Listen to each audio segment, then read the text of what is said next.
On today's show, Donovan Mitchell had 40 points again, and the Cavs got 50 wins and clinch home court. A lot to get to on a new episode of Locked On Cavs for Wednesday, April 5th.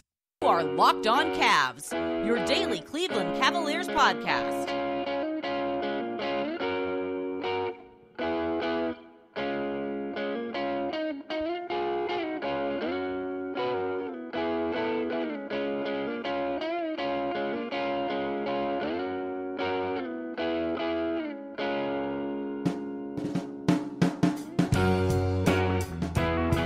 All right, the music you heard on the way in is from our friends at Astro Radio. Jake Stevens is producing. I'm Chris Manning. That is Evan Dammarrell. Today's episode is brought to you by BetterHelp. Give online therapy a try at BetterHelp.com/LockedOnNBA and get on your way to being your best self. Okay, 3 segments today, as always. Segment 1, big Cavs Magic takeaway. Suspect we'll talk about Donovan Mitchell. Suspect he'll come up. Suspect getting 50 wins will come up. Segment 2, game awards.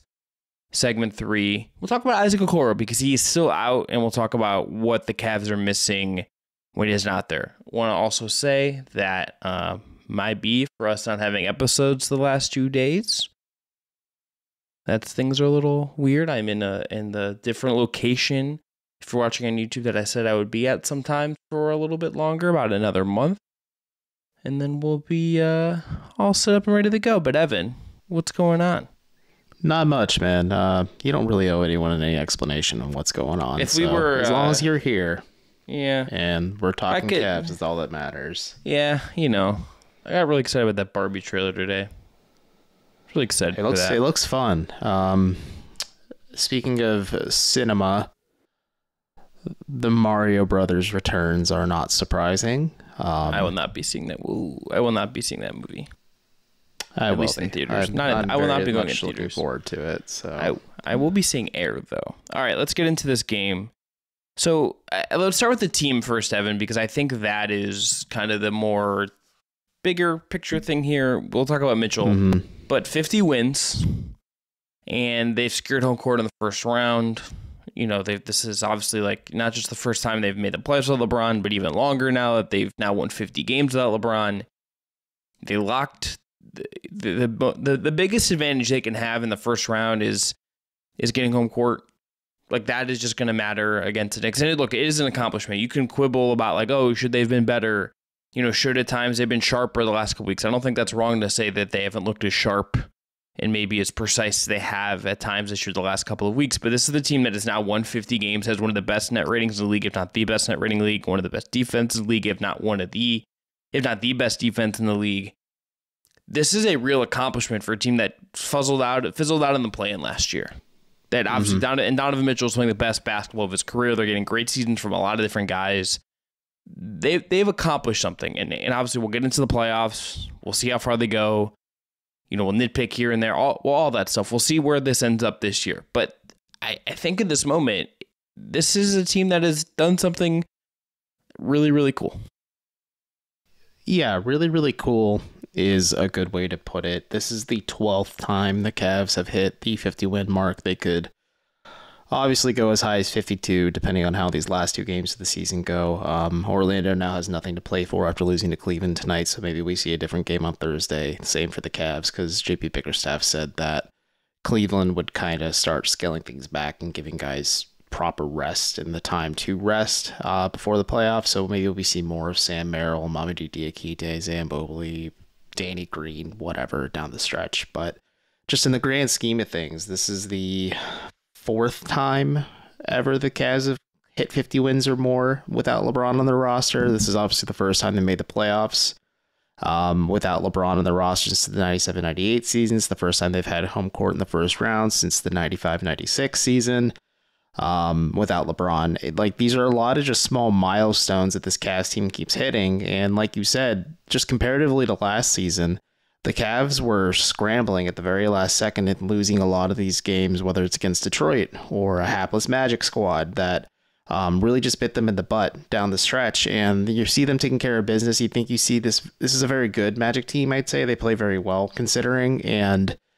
They scrapped and gave Cleveland a lot of what they had, and the Cavs found a way to win, especially because they just still are not a good road team. They're going to finish the season with a losing record on the road overall, but this is just an encouraging thing for the Cavs. I think Donovan Mitchell has been worth every single thing the Cavs had to pay and then some, and this is just the beginning, really. Like, this is just the first step in a major path, and I wrote about this for Write Down Euclid maybe last week or 2 weeks ago, but either way, the Cavs have fully exited the rebuild. Now they're entering into the next stage of the building process where they start building towards a championship contender, and we'll get a better taste of it come playoff time, but it is certainly exciting to think like, hey, the Cavs are likely going to host the New York Knicks in the first round, and from there they're playing with house money.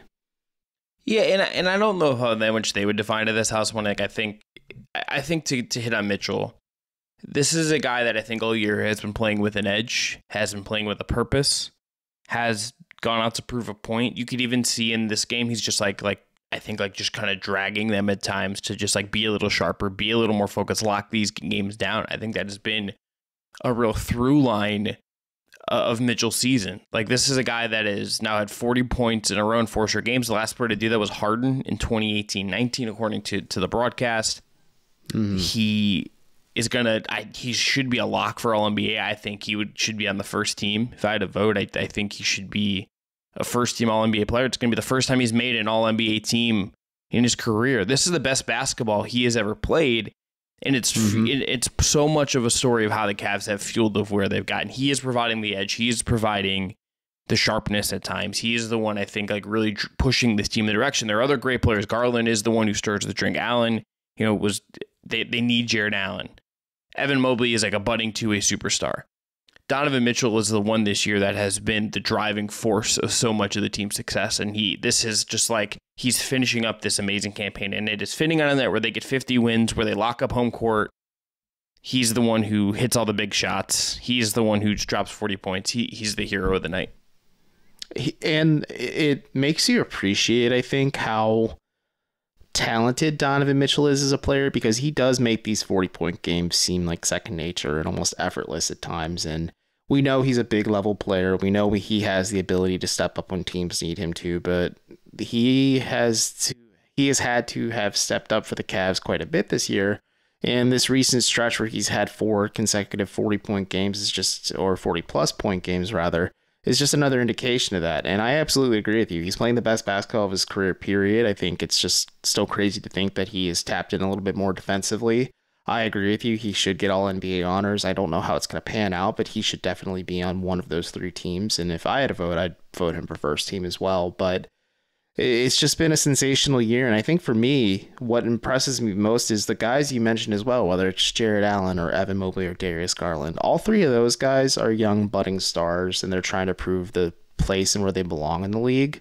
And they made a lot of sacrifices to their own game in order to make this Donovan Mitchell acquisition fit even more, maybe even just support Mitchell in the fact that he's having such a stellar campaign this year. And it's beneficial for their growth, of course, but like when you look at Darius Garland, he individually has had a better season statistically in terms of percentages, but like in counting stats, they're the same compared to last year, just while sharing the floor with Donovan Mitchell.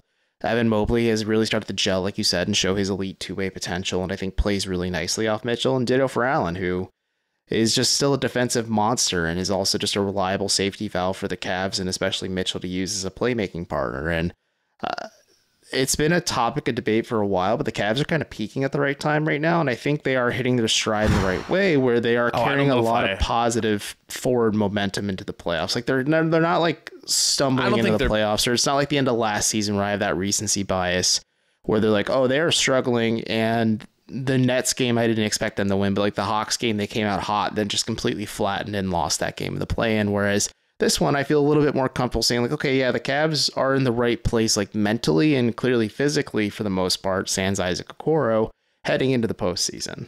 I don't know if they're peaking. I think Mitchell's in the right place, and I think we'll see. I think everyone else is kind of like going to probably try to flip a switch, but I think he is the one at the tip of that spear that is like absolutely locked. Today's episode is brought to you by eBay Motors. For a championship team, it is all about ensuring every player is a perfect fit. It's the same for your vehicle. Every part, needs to fit just right. So head to eBay Motors next time you need a part and accessories for your car. With eBay's guaranteed fit, you can be sure that every part fits just right the first time around. Add your ride to My Garage and look for the green check to know the parts will fit or your money back. Because just like in sports, confidence is the name of the game when you shop on eBay Motors. And with over 122 million parts to choose from, you'll be back in the game in no time. And after all, bringing home a win is easy with the right parts when the right parts are guaranteed. Get the right parts, the right fit, and the right price in ebaymotors.com. Let's ride. Proclamation. Allowable terms only. Exclusions. All right, let's get with some awards. I have to give the MVP to Donovan Mitchell. I mean, who else are you going to give it to on a night where he has 40 plus again? I know, Allen made great plays. You had some other good moments, but it's Donovan frickin' Mitchell.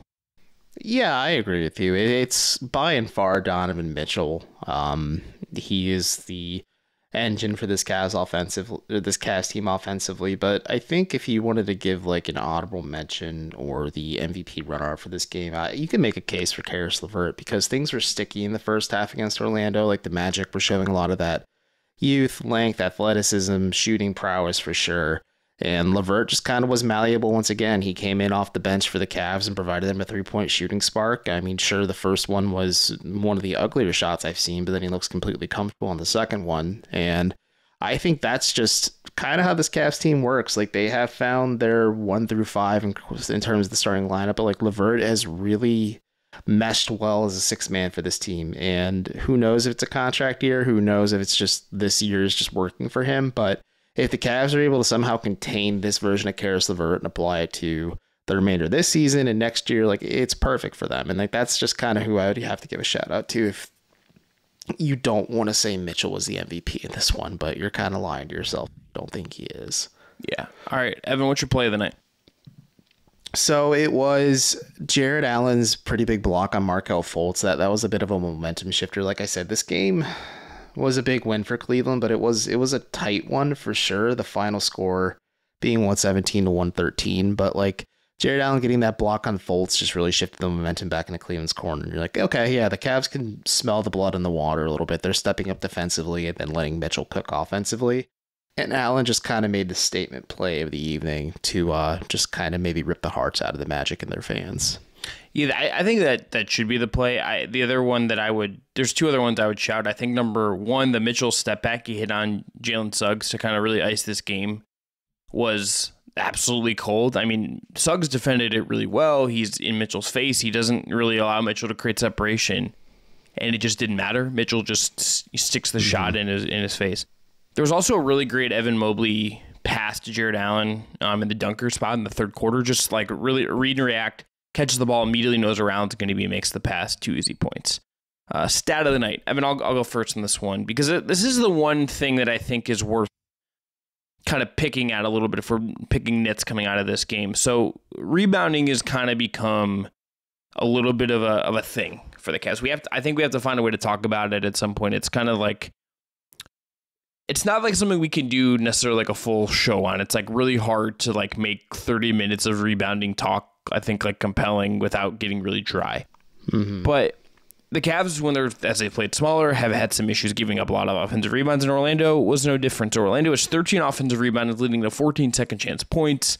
The Cavs are rebounded on top of that by 17. So all these rebounding numbers, the fact that the Cavs are giving up offensive boards, the fact that they're getting out rebounded is a weakness. And I think that's part of the reason this game is close. It's part of, the Knicks had some success with this the other night as well. And in this game in particular, it just felt like a big reason why Cleveland was fully unable to put Orlando away, even though they played, I thought, better for most of the game, executed the better level. Mitchell was playing as well as he did, all of that. The rebounding thing is, I think, really feels like one of the Achilles heel to Cleveland right now. It is certainly an interesting statistic to watch. I think it was evident in this game against Orlando, like you said. I think it was more so just against the Knicks because I felt like the Knicks were just really taking to Cleveland on the glass at times. But it's odd because you have Evan Mobley, who's a 7-footer, Jared Allen, who's a 7-footer, Dean Wade, who's big as well. Maybe shoot, Lamar Stevens plays 10 minutes in this game, but the fact that Cleveland was able to give up 13 offensive boards to their 5 of their own is a little bit odd. I think it's something that does drive JB Bickerstaff crazy at times too, and I wonder if it's just a weird flaw this team has. And again, like you said, you can't really milk 30 minutes out of it, or else people would kind of have their eyes glaze over or wreck their vehicles if they're listening to Locked On Cavs or they drive. But it's an interesting thing, and I think Achilles heel is a good way to put it. I think it's either that or just sometimes the lack of free throw shooting, like just the lack of makes the free throw line. Like those are the two of the Cavs' bigger flaws right now. But it's maybe something that can be addressed internally, but I just don't see it being addressed before the postseason starts or even concludes. But what's your stat of the night? My stat of the night is the fact that Cleveland went 15 of 31 from 3-point range. More specifically, they went 9 of 15 in the second half.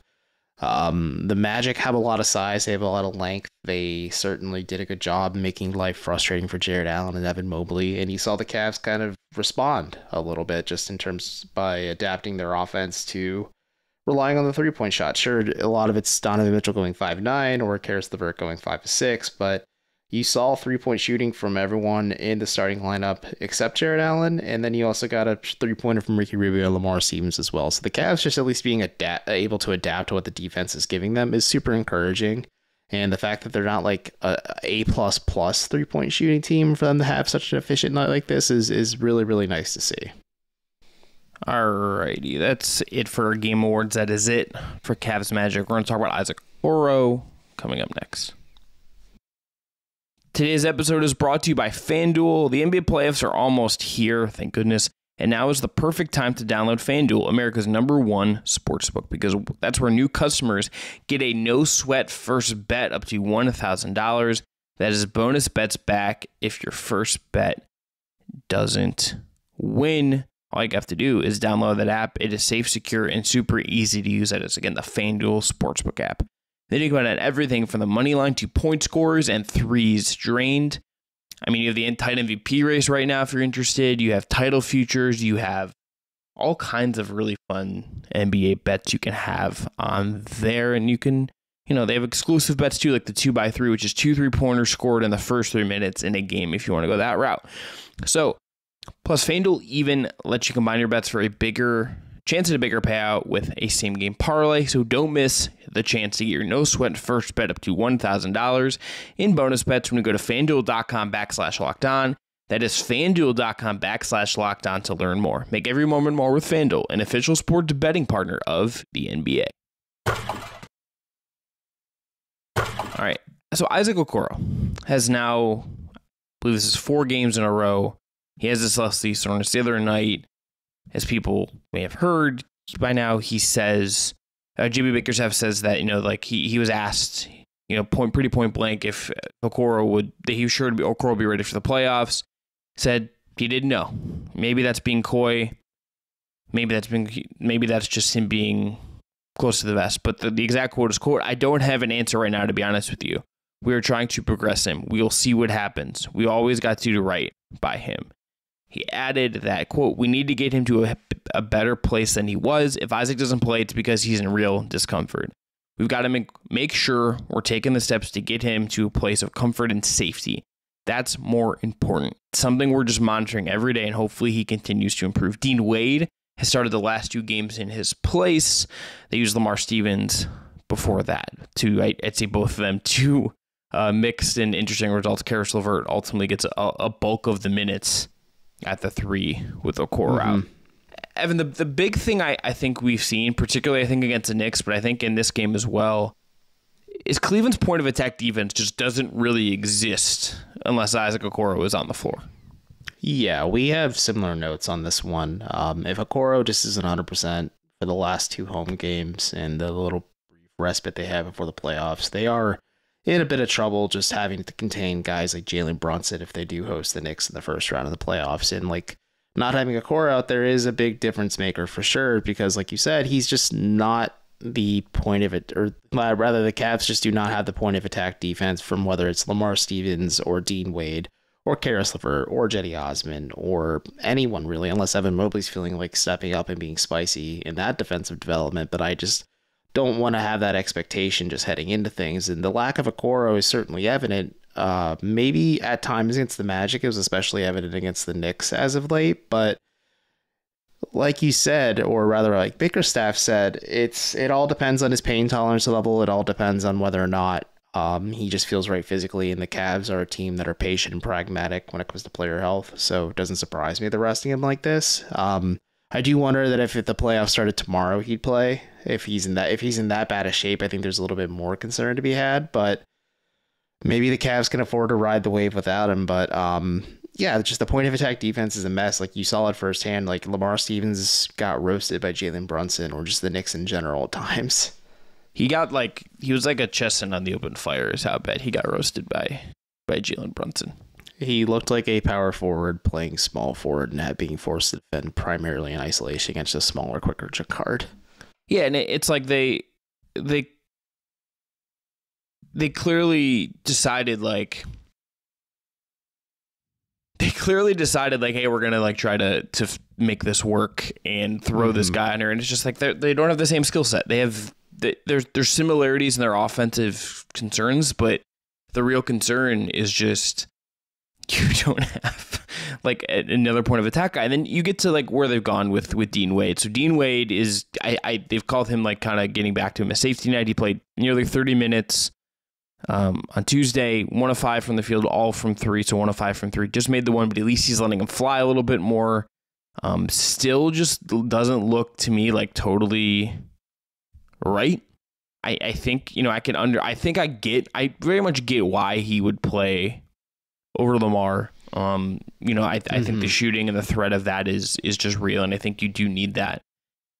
These options just don't feel great, and I don't think Okoro is reason enough, in his absence is reason enough to say like, hey, this team isn't good enough to get out of the first round. Like I don't think that's going to be, if you probably don't deserve to get out of the first round if Isaac Okoro is not playing, kind of tilt your first round success, right? Like I don't think that's like a crazy thing to say, but they need the best version of the Cavs has Isaac Okoro playing really stout point of attack defense, playing within himself and often and finding ways to contribute, and being a guy that you can depend on to hold up on the defensive end of the floor against whomever's out there. He's not going to be scared of that, and it's kind of also just a bummer in that I know he played in that Houston game for a little bit before he leaves.